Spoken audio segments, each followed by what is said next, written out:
स्वागत है आपका अपने चैनल पर। आज की बड़ी खबर के साथ एक बार फिर से आपके सामने मौजूद है, जहां पर देश दुनिया की ताजा बड़ी खबरों में आपको बताएंगे पश्चिम बंगाल और असम के अंदर सुबह से चल रहे मतदान को लेकर क्या नई अपडेट सामने आ रही है। और इसी के साथ में आपको बताएंगे किसानों के आंदोलन को लेकर बड़ी जानकारी आ रही है, जहां पर संयुक्त किसान मोर्चा की तरफ से आगे आने वाले दिनों के अंदर किसान आंदोलन को लेकर बड़ा ऐलान किया गया है। और ऐसे में दोस्तों संसद में पैदल मार्च को लेकर किसान आंदोलन की तरफ से बड़ी तैयारी की गई है। चलेंगे एक और बड़ी खबर की तरफ, जहाँ पर आपको बताएंगे कि कृषि कानून को लेकर चल रहे आंदोलन के बीच में किसानों को एक और झटका मोदी सरकार की तरफ से दिया गया है। और इसी के साथ में चलेंगे और भी महत्वपूर्ण खबर की तरफ आपको बताएंगे सुप्रीम कोर्ट के अंदर तीनों कृषि कानून को लेकर गठित कमेटी की रिपोर्ट पर क्या बड़ी जानकारी सामने आ रही है। और इसी के साथ में चलेंगे और भी ओपिनियन पोल में आपको बताएंगे दूसरे फेज के चुनाव जो आज वोट डाले जा रहे हैं, वहां पर पश्चिम बंगाल में 30 सीटों पर किसकी जीत होने वाली है और इसी के साथ में असम में किसकी जीत होने वाली है, इसको लेकर आएंगे सारे आंकड़े आपके सामने। तो चलेंगे सभी बड़ी खबरों की तरफ, सारी बड़ी अपडेट आप तक पहुंचाएंगे। लेकिन उससे पहले अगर आप भी देश के अंदर किसानों के आंदोलन के साथ मजबूती के साथ खड़े हैं और ऐसे में तीनों कृषि कानून के साथ साथ एमएसपी पर कानून बनाने को लेकर चल रहे आंदोलन की मांगे मानने तक समर्थन में है खड़े, तो इस वीडियो को लाइक करके लाल बटन दबाकर चैनल को सब्सक्राइब करके घंटी को दबाकर कमेंट बॉक्स में जय जवान जय किसान, किसान एकता जिंदाबाद और कमेंट बॉक्स में लिखकर बताइए कि हम किसानों के साथ जब तक अंतिम फैसला नहीं हो जाता तब तक समर्थन करते हैं। और चलते हैं पहली और बड़ी अपडेट की तरफ, जिसमें आपको बता दें किसान मोर्चा की तरफ से बीते दिन एक बैठक बुलाई गई थी, जिसमें किसान मोर्चा के सभी बड़े नेता मौजूद रहे। और इस दौरान एसकेएम यानी संयुक्त किसान मोर्चा ने दिल्ली की सीमाओं पर चल रहे नए कृषि कानून के विरोध में आंदोलन को लेकर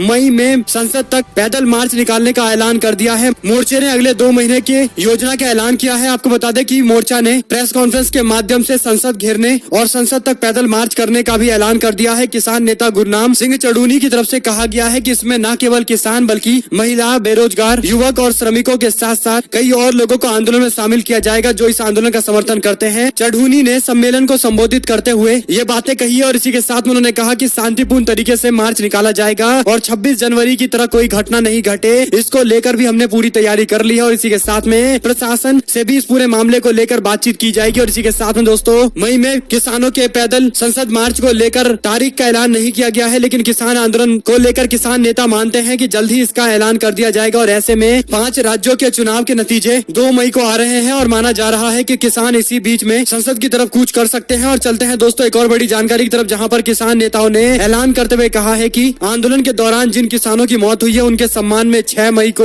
एक कार्यक्रम आयोजित किया जाएगा। अम्बेडकर जयंती और श्रमिक दिवस मनाने को लेकर भी अलग अलग कार्यक्रम आयोजित किए जाएंगे। इसी के साथ में एक और अपडेट है, जहां पर संयुक्त किसान मोर्चा के इस ऐलान के साथ ही दूसरे संगठन के किसान नेताओं ने भी अपनी तैयारी पूरी कर ली है। और इसी के साथ में संसद मार्च को लेकर कोई और जानकारी जो सामने आती रहेगी आप तक लगातार पहुंचाते रहेंगे। लेकिन ये बड़ा कार्यक्रम एक तरह से एसकेएम की तरफ से ऐलान किया गया है, संयुक्त किसान मोर्चा ने ऐलान किया है। चलते हैं एक और बड़ी जानकारी की तरफ, जिसमें एक और किसानों का आंदोलन चल रहा है, वहीं पर दूसरी ओर किसानों को मोदी सरकार की तरफ से झटका दिया गया है। किसान विकास पत्र में निवेश करने वालों को दुगना झटका लगा है। सरकार ने किसान विकास पत्र की ब्याज दर 6.9% से घटाकर 6.2% कर दी है। मैच्योरिटी की अवधि 124 माह से बढ़ाकर 138 माह कर दी गई है। सरकार की तरफ से जारी किए गए आदेश जो कि आप देख सकते हैं, जिसके बाद ये लागू किया गया है, यानी कुल मिलाकर किसानों के लिए बुरी खबर है। इसी के साथ में एक और अपडेट है, जहां पर नए कृषि कानून के खिलाफ गठित सुप्रीम कोर्ट की कमेटी ने सुप्रीम कोर्ट में जाकर रिपोर्ट सौंप दी है, लेकिन एक चौंकाने वाला खुलासा करते हुए कहा है कि उनके इस रिपोर्ट बनाने में तकरीबन 85 संगठनों से बातचीत की गई है। आपको बता दें कि 3 सदस्यीय कमेटी ने अपने रिपोर्ट सुप्रीम कोर्ट को सौंप दी है और ऐसे में इसकी सुनवाई 5 अप्रैल को सुप्रीम कोर्ट में होने वाली है। कमेटी ने अपनी रिपोर्ट में 85 किसानों के संगठनों से बातचीत का दावा किया है। आपको बता दें कि इससे पहले मोदी सरकार भी बड़े दावे करते हुए बता रही थी कि उसने किसान संगठनों से बातचीत कर ली है और उनको कानून पसंद आ रहा है। लेकिन जब किसान नेताओं ने पूछा कि आप हमें संगठन का नाम दे दीजिए, हम भी उनसे बातचीत कर लेंगे, तो सरकार की तरफ से ऐसी कोई जानकारी नहीं दी गई है। अब देखते हैं कि क्या कमेटी जो बड़े बड़े दावे कर रही है, इतने संगठनों से बातचीत करने का दावा कर रही है, क्या लिस्ट जारी करेगी किन किन संगठनों से बातचीत की गई है। अगर कोई जानकारी आएगी तो आप तक लगातार पहुंचाते रहेंगे। चलते हैं एक और बड़ी जानकारी की तरफ, जहां पर दोस्तों दूसरे फेज के चुनाव को लेकर आज पश्चिम बंगाल और असम के अंदर बम्पर वोटिंग की खबर सामने आ रही है। सुबह से लेकर इन लोगों में जबरदस्त उत्साह देखने को मिल रहा है। तकरीबन 30 सीटों पर चल रहे वोटिंग के दौरान कई जगह ईवीएम को लेकर भी बुरी खबर सामने आई है और इस बीच नंदीग्राम के अंदर भी मुकाबला काफी कड़ा देखने को मिल रहा है। लेकिन जब हमने लोगों से सवाल पूछा कि इस पूरे दूसरे फेज के चुनाव में कितनी सीटें आप किस पार्टी को जीतते हुए देखते हैं, तो ऑनलाइन प्लेटफॉर्म पर कराए गए इस सर्वे के मुताबिक 84% लोग ऐसे हैं जो मानते हैं कि बीजेपी को 5 और टीएमसी को 25 से ज्यादा सीटें पश्चिम बंगाल के अंदर मिल सकती है, जबकि बीजेपी को 25 सीटें, टीएमसी को 5 सीटें मिलेगी। ऐसा बोलने वाले लोगों की संख्या 7% है और बीजेपी को 15 सीटें, टीएमसी को भी 15 सीटें मिलेगी, ऐसा कहने वाले लोगों की संख्या 2% है। वहीं पर बीजेपी को 10 सीटें, टीएमसी को 20 से ज्यादा सीटें, ऐसा कहने वाले लोगों की संख्या 7% है। कुल मिलाकर दूसरे फेज के चुनाव के नतीजे कैसे भी हो ये तो 2 मई को पता चलेगा, लेकिन जनता ये मानती है कि भारतीय जनता पार्टी को कड़ी चुनौती दे रही है टीएमसी और क्लीन स्वीप इस फेज के चुनाव में भी करने जा रही है। इस तरह से जनता का मानना है, जिसकी जानकारी हमने आप तक पहुंचाई है। ऐसे में दोस्तों आप लोग का क्या कुछ मानना है, कमेंट बॉक्स में अपनी राय जरूर लिखेगा। चलते हैं एक और बड़ी जानकारी की तरफ, जहां पर ममता बनर्जी ने सोनिया गांधी, उद्धव ठाकरे,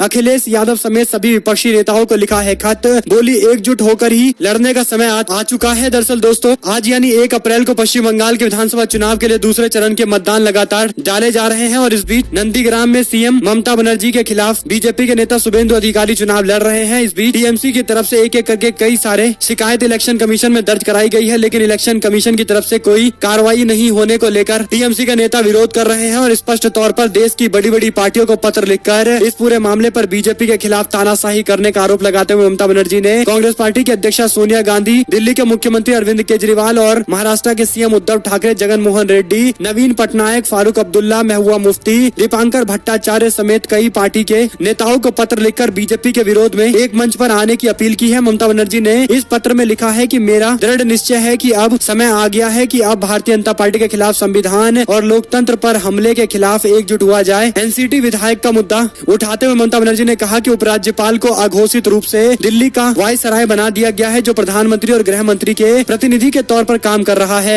ममता बनर्जी ने कहा कि यह बेहद ही गंभीर मामला है और प्रजातंत्र के अंदर जनता की आवाज को दबाए जाने और जनता के द्वारा चुनी गई सरकार को दबाए जाने को लेकर कुंठित प्रयास किए जा रहे हैं। इसी के साथ में उन्होंने नंदीग्राम में शुभेंदु अधिकारी को लेकर भी टिप्पणी करते हुए बताया है कि किस तरह से इलेक्शन कमीशन से बार बार टीएमसी सवाल कर रही है। टीएमसी जा जाकर बार बार इलेक्शन कमीशन में शिकायत दर्ज करा रही है, लेकिन कोई सुनवाई नहीं हुई है। और इसी के साथ में आपको बताते चले कि अयोध्या में राम मंदिर को लेकर विश्व हिंदू परिषद के कार्यालय पर टिप्पणी करते हुए शंकराचार्य स्वरूपानंद सरस्वती ने दिया है बयान। आपको बता दें कि शंकराचार्य स्वरूपानंद सरस्वती ने मंगलवार को कहा कि अयोध्या में श्री राम मंदिर नहीं बल्कि विश्व हिंदू परिषद का कार्यालय बन रहा है। मंदिर बनाने की जिम्मेदारी जिन कंधों पर दी गई है उन्हें दरकिनार कर प्रक्रिया भले ही शुरू कर दी गई हो, लेकिन ये विधि सम्मत नहीं है। उन्होंने मीडिया से बातचीत के दौरान ये जानकारी दी है और इसी के साथ में कई सारे सवाल उनकी तरफ से खड़े किए गए हैं। चलते हैं एक और बड़ी जानकारी की तरफ, जहां पर ऑडियो क्लिप पर ममता बनर्जी ने तोड़ी चुप्पी, बताया क्यों किया था नंदीग्राम के बीजेपी के नेता को फोन। पश्चिम बंगाल के अंदर जारी सियासी घमासान के बीच में दूसरे चरण के चुनाव के लिए मंगलवार को प्रचार का शोर थम गया है। दूसरे चरण के चुनाव आज कराए जा रहे हैं और ऐसे में शुभेंदु अधिकारी ममता बनर्जी के सामने मुकाबले में है और इस तरह से ममता बनर्जी ने जानकारी देते हुए बताया है कि उन्होंने जिस नेता को फोन किया था वह टीएमसी में पहले थे और ऐसे में उनसे उन्होंने समर्थन भी मांगा था। एक और अपडेट की माने तो अमित शाह बड़े बड़े दावे राज्य के अंदर 200 प्लस की सरकार बनाने के दावे जरूर कर रहे हैं, लेकिन पश्चिम बंगाल के अंदर उनकी रैली एक के बाद एक फ्लॉप होती हुई नजर आ रही है। पश्चिम बंगाल में पहले चरण का विधानसभा चुनाव संपन्न होने के साथ साथ बाकी के चरणों के लिए चुनाव प्रचार प्रसार शुरू है और ऐसे में दूसरे चरण की वोटिंग आज जारी है। भारतीय जनता पार्टी की ओर से ऐसा माहौल बनाया जा रहा है कि जैसे वो चुनाव लगभग जीत गई है। 2 मई को होने वाले मतगणना केवल औपचारिक रह गए हैं, लेकिन सचमुच जमीनी हकीकत ऐसा है या नहीं है, इसको लेकर आप इस बात से समझ सकते हैं कि ममता बनर्जी और टीएमसी को चुनौती दे रहे उनके नेताओं के सभाओं में भीड़ आ ही नहीं रही है, जनता सुनने के लिए नहीं आ रही है। टीएमसी के नेता और पश्चिम बंगाल सरकार के मंत्री अरूप विश्वास ने तृणमूल कांग्रेस और भाजपा के चुनाव प्रचार में आ रही भीड़ की तुलना करते हुए पोस्टर जारी किया है, जिसमें एक तरफ नंदीग्राम के अंदर ममता बनर्जी के रोड शो में अपार जन समर्थन और जन सैलाब देखा गया, वहीं पर दूसरी ओर केंद्रीय गृह मंत्री अमित शाह के डायमंड हार्बर में हुई रैली का दिखाया गया तस्वीर। इस पोस्टर में साफ तौर पर देखा जा सकता है कि ममता बनर्जी के रोड शो में रोड दिखाई नहीं दे रहा है, बल्कि बीजेपी नेता के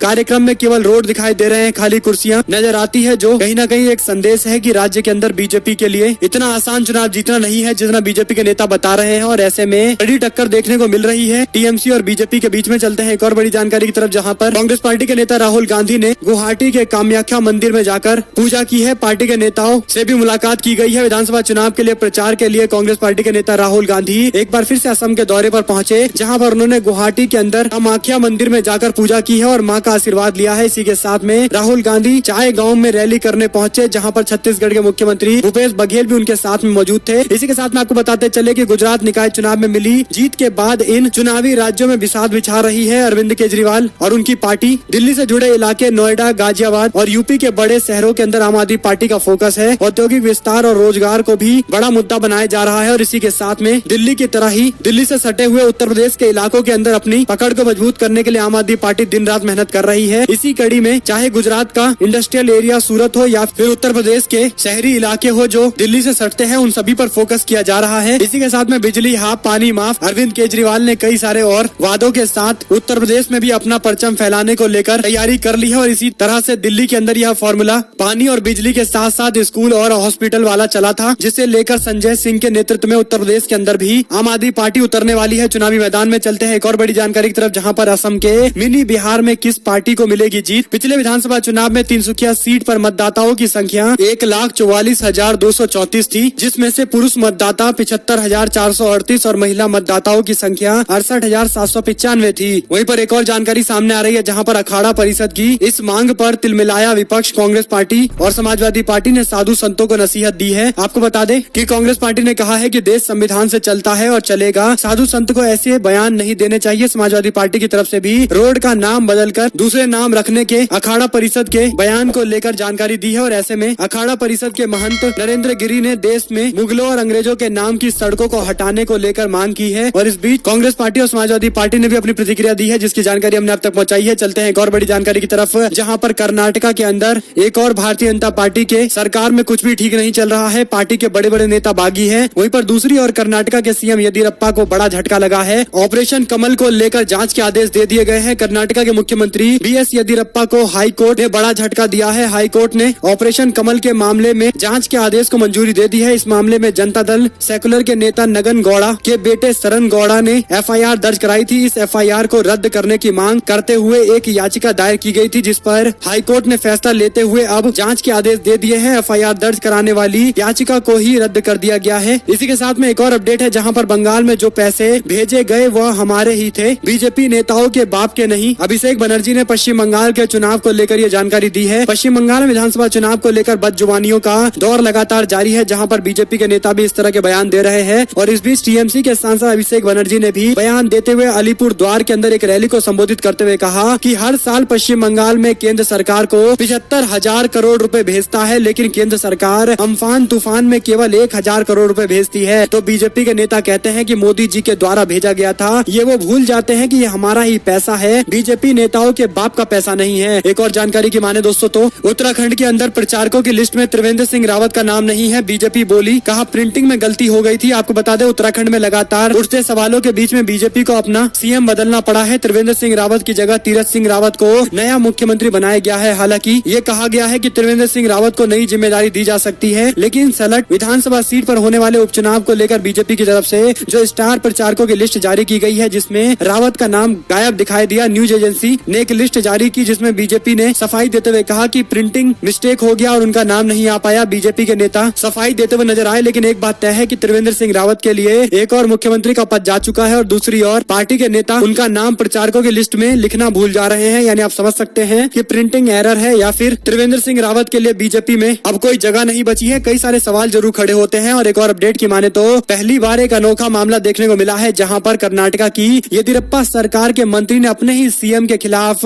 दखल देने का आरोप लगाते हुए राज्यपाल से शिकायत कर दी है। दरअसल दोस्तों कर्नाटका सरकार के मंत्री के.एस. ईश्वरप्पा ने सीएम बी.एस. येदियुरप्पा पर आरोप लगाया है कि मुख्यमंत्री उनके काम में दखल देते हैं। मंत्री ने येदियुरप्पा पर तानाशाही रवैया अपनाने का भी आरोप लगाया है। इस बाबत मंत्री ने राज्यपाल और बीजेपी नेतृत्व से शिकायत भी की है। राज्यपाल से शिकायत करते हुए कर्नाटका के ग्रामीण विकास मंत्री ईश्वरप्पा ने कहा है कि सीएम उनके मंत्रालय से सीधे तौर पर हस्तक्षेप करते हैं, जो कि उनके कैबिनेट मंत्री के अधिकार का हनन है। इस शिकायत की एक कॉपी उन्होंने प्रधानमंत्री नरेंद्र मोदी और गृह मंत्री अमित शाह के साथ साथ बीजेपी अध्यक्ष जेपी नड्डा को भी भेज दी है। मंत्री ने कहा कि सीएम ने उन्हें बिना बताए उनके मंत्रालय में दखल दी है और ऐसे में कई सारे और आरोप भी उनकी तरफ से लगाए गए हैं। आपको बता दें कि उनके मंत्रालय से 774 करोड़ रुपए आवंटन किए गए, लेकिन मंत्री जी से पूछा नहीं गया। और मुख्यमंत्री के इसी कदम को लेकर बीजेपी के मंत्री ने अपना विरोध जताया है और काफी अनोखा तरह का यह मामला है। और एक और अपडेट की माने तो पुडुचेरी के कांग्रेस पार्टी के पूर्व मुख्यमंत्री नारायण स्वामी ने प्रधानमंत्री नरेंद्र मोदी और अमित शाह पर निशाना साधते हुए दोनों को चुनौती देते हुए कहा कि रैली में भाषण देने से कुछ नहीं होगा। जो बात आप रैली में कहते हैं उस पर जांच कराइए और जांच कराकर ही इस तरह के आरोप लगाइए। मुझ पर प्रधानमंत्री ऐसे ऐसे आरोप लगा रहे हैं जो बिल्कुल गलत है। आपको बता दें कि कांग्रेस पार्टी के नेता कुमारस्वामी को लेकर इस तरह से बीजेपी के नेता अमित शाह और प्रधानमंत्री की तरफ से कई सारे बयान दिए जाते हैं, जिस पर यह प्रतिक्रिया सामने आई है पूर्व मुख्यमंत्री की तरफ से। एक और जानकारी की माने दोस्तों तो नंदीग्राम की विधानसभा सीट पर आज जहां पर एक और मतदान हो रहे हैं, वहीं पर दूसरी ओर बीजेपी के कहने के बाद केंद्रीय बलों की 22 अतिरिक्त कंपनियों को तैनात कर दिया गया है, यानी नंदीग्राम में हाई प्रोफाइल मुकाबले के साथ साथ सुरक्षा के लिए केंद्रीय रिजर्व फोर्स को बड़ी संख्या में भेजा गया है। इसी के साथ में हरियाणा के अंदर 4 अप्रैल को जिंद में किसानों की महापंचायत को संबोधित करेंगे अरविंद केजरीवाल। इस किसान महापंचायत में सीएम अरविंद केजरीवाल, पंजाब के लोकप्रिय नेता भगवत मान, वरिष्ठ नेता गोपाल राय और हरियाणा से जुड़े हुए दिल्ली के कई वरिष्ठ नेता मौजूद रहेंगे। इस महापंचायत को संबोधित करते हुए अरविंद केजरीवाल, देखते हैं आगे क्या जानकारी देते हैं। लेकिन हरियाणा और पंजाब के साथ साथ उत्तर प्रदेश जैसे कई और राज्यों पर आम आदमी पार्टी फोकस कर रही है। एक और अपडेट की माने दोस्तों तो बंगाल के अंदर गोत्र वॉर के बीच में महुआ मोइत्रा ने चोटी वाला राक्षस जैसा एक बयान दिया, जिसको लेकर बीजेपी के नेता की ओर से प्रतिक्रिया सामने आई है। आपको बता दें पश्चिम बंगाल में दूसरे चरण के 30 विधानसभा सीटों पर 1 अप्रैल को मतदान होगा। उससे पहले राज्य के गोत्र की सियासत गर्मा गई है। इसकी शुरुआत तृणमूल कांग्रेस सुप्रीमो और सीएम ममता बनर्जी के एक बयान से हुई है। उसके बाद केंद्रीय मंत्री गिरिराज सिंह और तृणमूल कांग्रेस की सांसद महुआ मोइत्रा के बीच में ट्विटर वॉर छिड़ गई। ममता बनर्जी पर पलटवार करते हुए गिरिराज सिंह ने पूछा कि क्या रोहिंग्या और घुसपैठ की भी कोई गोत्र सांडिल्य है। उन्होंने ट्वीट करके ये बात कही थी, जिस पर प्रतिक्रिया देते हुए टीएमसी की सांसद महुआ मोइत्रा ने ट्वीट करते हुए लिखा कि केंद्रीय मंत्री गिरिराज सिंह कहते हैं कि ममता बनर्जी का गोत्र रोहिंग्या है। हमें इस बात पर गर्व है। ये चोटी वाले राक्षस गोत्र से तो बेहतर ही है। जिस पर गिरिराज सिंह को पलटवार करने का मौका मिला और गिरिराज सिंह ने पलटवार करते हुए कहा कि सिखा चुटिया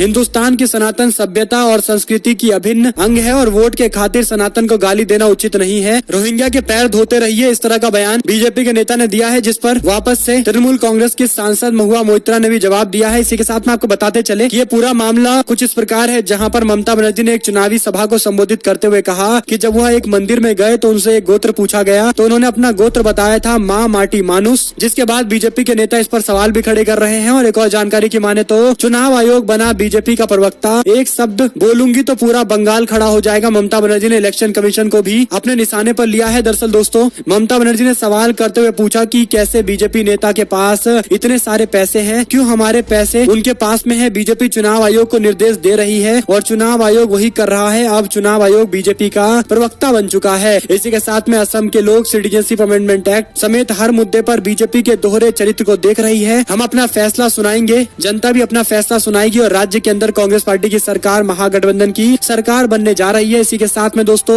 पप्पू यादव ने अमित शाह पर चुटकी लेते हुए बोला, कहा 200 सीट जीतने की बात छोड़ो, पहले जमानत तो बचा लो। पश्चिम बंगाल के अंदर भारतीय जनता पार्टी बहुमत का आंकड़ा लाने के दावे जरूर कर रही है, लेकिन गृह मंत्री अमित शाह, प्रधानमंत्री और बीजेपी के स्टार प्रचारकों के दावे पर जन अधिकार पार्टी के नेता पप्पू यादव ने चुटकी लेते हुए कहा कि बीजेपी को पश्चिम बंगाल में 200 सीट नहीं बल्कि जमानत बचा लेना चाहिए, वही बड़ी बात है बीजेपी के लिए। इसी के साथ में परमबीर सिंह को बम्बई हाईकोर्ट ने फटकार लगाते हुए कहा कि एफआईआर तो करवाया नहीं, अब सीबीआई जांच की मांग कर रहे हैं। और इसी के साथ में दोस्तों स्वामी का पीएम मोदी पर जुबानी हमला, बोले कश्मीर पर सरेंडर कर चुके हैं, अब इमरान के साथ डिनर भी करेंगे। और इसी के साथ में ब्राजील ने नहीं दी वैक्सीन को मंजूरी, मैन्युफैक्चरिंग मानकों पर सही नहीं माना। ब्राजील सरकार ने कोवैक्सीन के 2 करोड़ डोज प्राप्त करने के लिए वहां भारत बायोटेक का प्रतिनिधित्व करने वाली कंपनी के साथ करार किया था। वहां वैक्सीन के इस्तेमाल के लिए देश के स्वास्थ्य नियामक इनविसा की मंजूरी मिलना अनिवार्य है, जिसे कोवैक्सीन को स्वीकृति देने से इनकार कर दिया है। और कई सारे इस पूरे मामले को लेकर सवाल भी जरूर खड़े होते हैं। इसी के साथ में आपको बताते चले कि टीएमसी ने चुनाव आयोग से की है शिकायत, कहा मोदी की बांग्लादेश यात्रा चुनाव आचार संहिता का उल्लंघन है। और इसी के साथ में दोस्तों एक और अपडेट है, जिसमें ऑपरेशन कमल के मामले को लेकर येदियुरप्पा को झटका, हाईकोर्ट ने